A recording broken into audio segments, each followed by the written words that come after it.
Fala galera do segundo ano, beleza? Eu sou o professor Marcos Henrique, professor de História, e hoje vamos falar sobre os governos populistas no Brasil. Tranquilo? A gente começar aqui, a gente vai falar de forma mais ampla, breve. Espero que vocês possam acompanhar esse material também, fazendo a sua leitura no material do SAI, que tem muitas informações bem interessantes, bem legais para você dimensionar seu conhecimento sobre o assunto, ok? Então, para a gente começar aqui a falar sobre populismo, eu coloquei aqui uma definição breve aqui sobre populismo.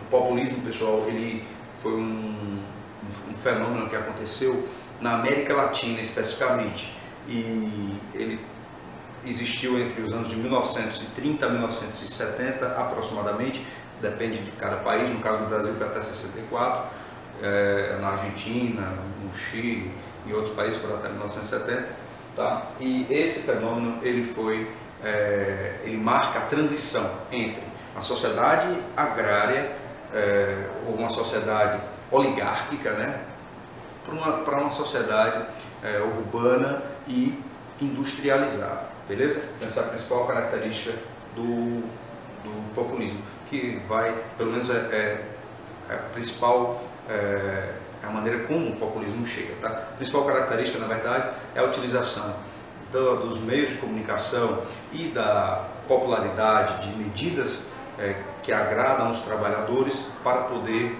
se manter no poder, para o governante se manter mais tempo no poder, tá bom? E então a gente vai ter aqui, ó,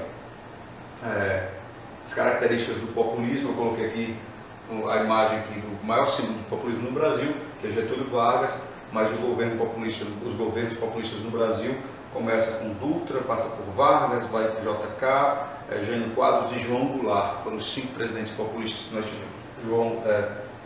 Getúlio Vargas foi o mais famoso, é o nome mais falado do populismo no Brasil.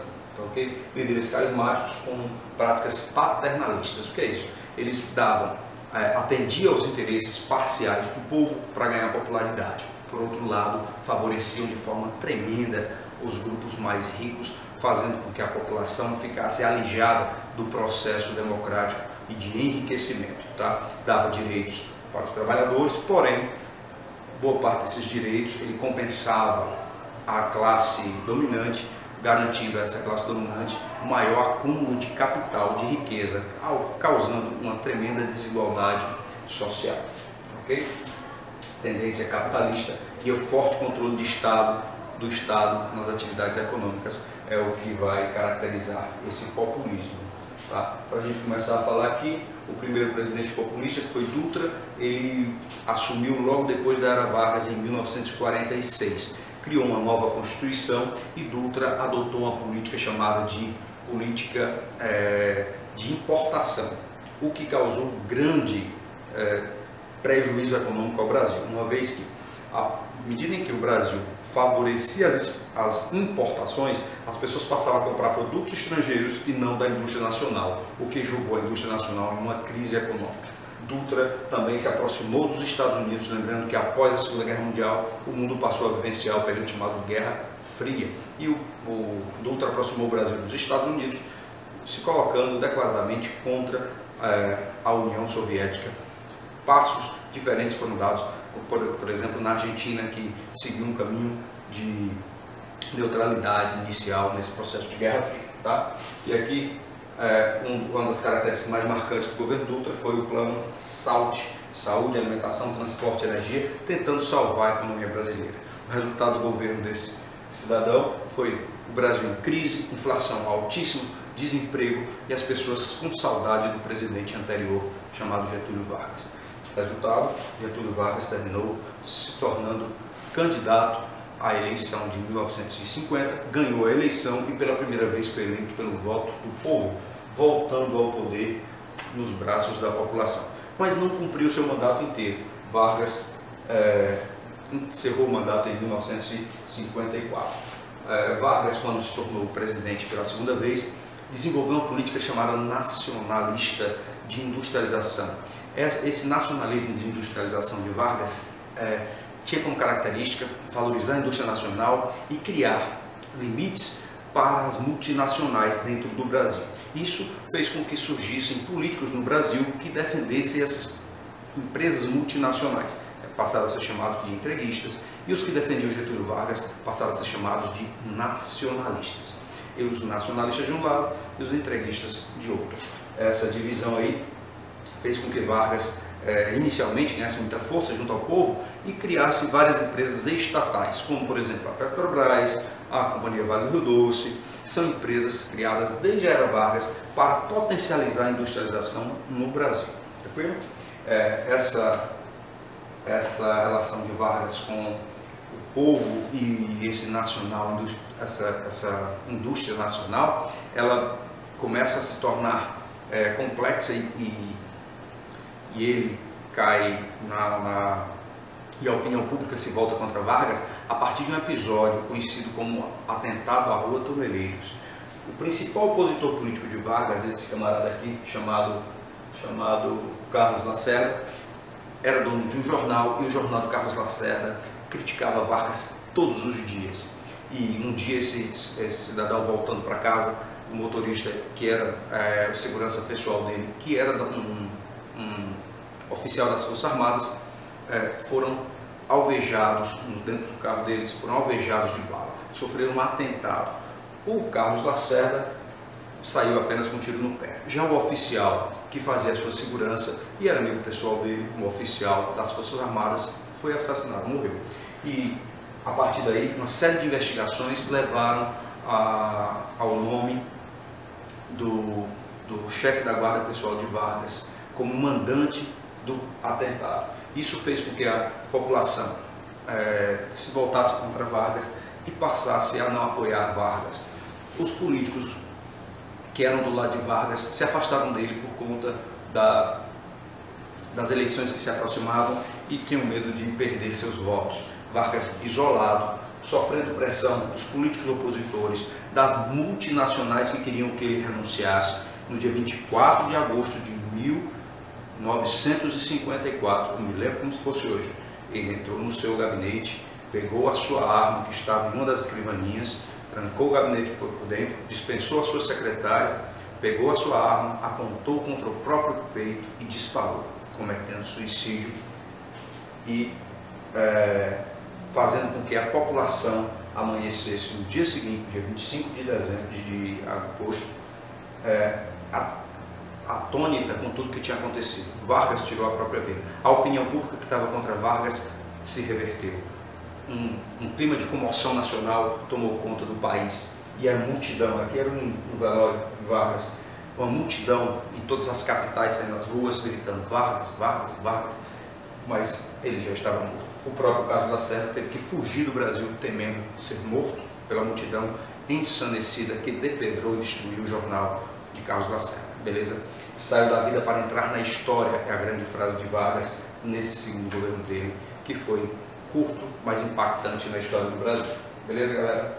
O outro presidente que assumiu depois de Vargas, que foi populista e teve grande popularidade também, foi Juscelino Kubitschek.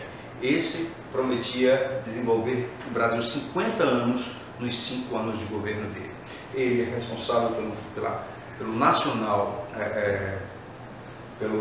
desenvolvimentismo, que essa política nacional desenvolvimentista nada mais é do que um incentivo às multinacionais a implementar aqui no Brasil, a montar suas indústrias aqui no Brasil com incentivo fiscal. JK investiu bastante no setor automobilístico, o que foi importante para a época, porém gerou um problema para os dias de hoje, que foi dificultar o transporte dos produtos industrializados no território nacional, já que tudo é transportado pela via automotiva e não ferroviária e naval e fluvial, como acontece nos países desenvolvidos. Tá? Outro detalhe importante foi que JK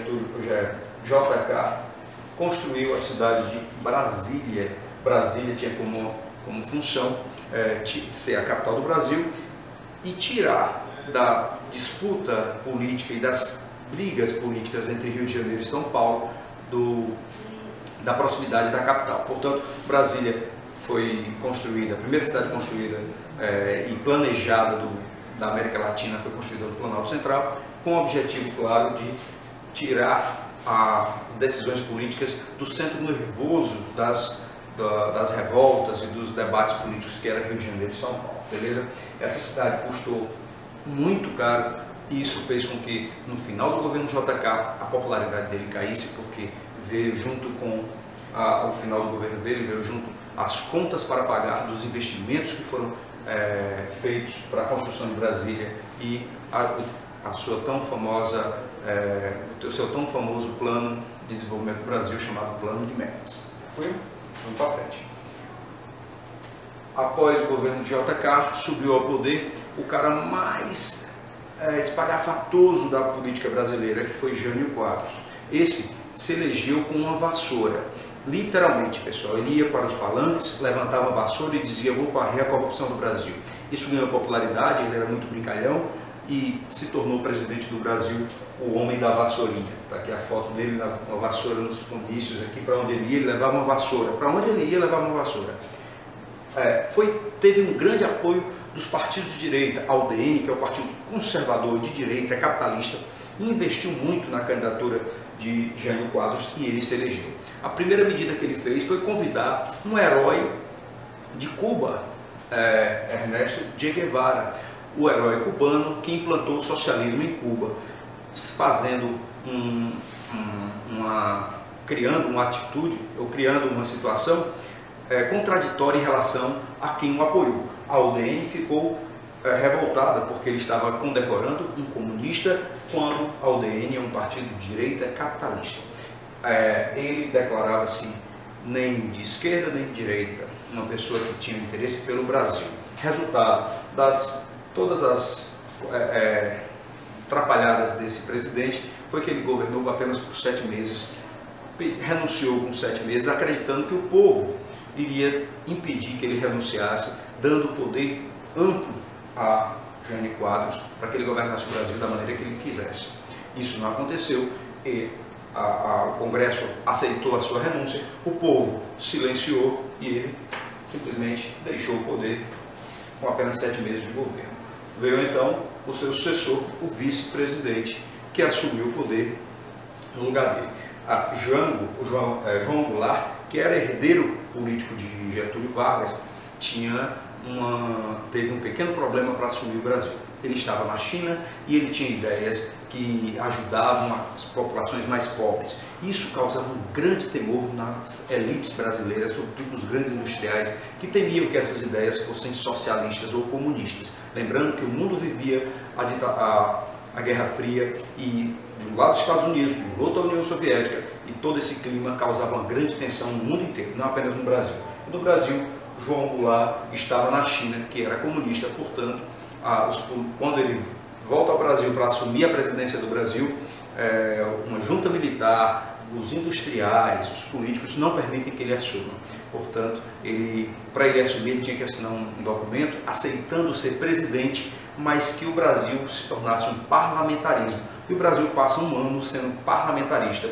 E João Goulart é presidente, mas quem governa é o primeiro-ministro. Isso acabou com o plebiscito, e esse plebiscito a população votou pelo presidencialismo. Dessa feita, ele começa a produzir o que ele queria, as reformas de base. As reformas de base de Jango era reforma agrária, reforma financeira, reforma bancária, reforma educacional. Pessoal, o Brasil ainda é um país agrícola. Nessa época, era ainda mais agrícola. Reforma agrária impacta e é algo que deixa inquieto todos os ricos fazendeiros. Por quê? Fala em distribuir terra para os trabalhadores. Tem 2 problemas nisso. Primeiro, quando o trabalhador ele recebe terras, ele não vai ser mais explorado pelo grande proprietário. Depois, quando essas terras que serão divididas, serão terras de quem? Dos ricos fazendeiros? Então esses 2 problemas permearam a mente das pessoas que começaram a pensar: João Goulart realmente é comunista, ele quer tomar as terras de todos e dividir com os trabalhadores. Na verdade, ele só queria pegar as terras de beira de estrada para dividir com os trabalhadores e terras que eram do próprio governo, terras devolutas que não tinham proprietários. Porém, foi mal interpretado e se agigantou um movimento contra João Goulart. E desse movimento contra João Goulart, movimentos de rua e surgiram movimentos que apoiavam ele, os trabalhadores e tudo. Porém, os Estados Unidos, temendo que o exemplo de Cuba se instalasse no Brasil e também na América Latina, estimula o Brasil a promover no dia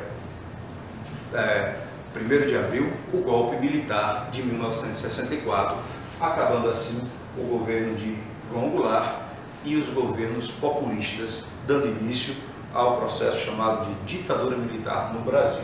Beleza, galera? Essa foi a nossa aulinha sobre os governos populistas no Brasil.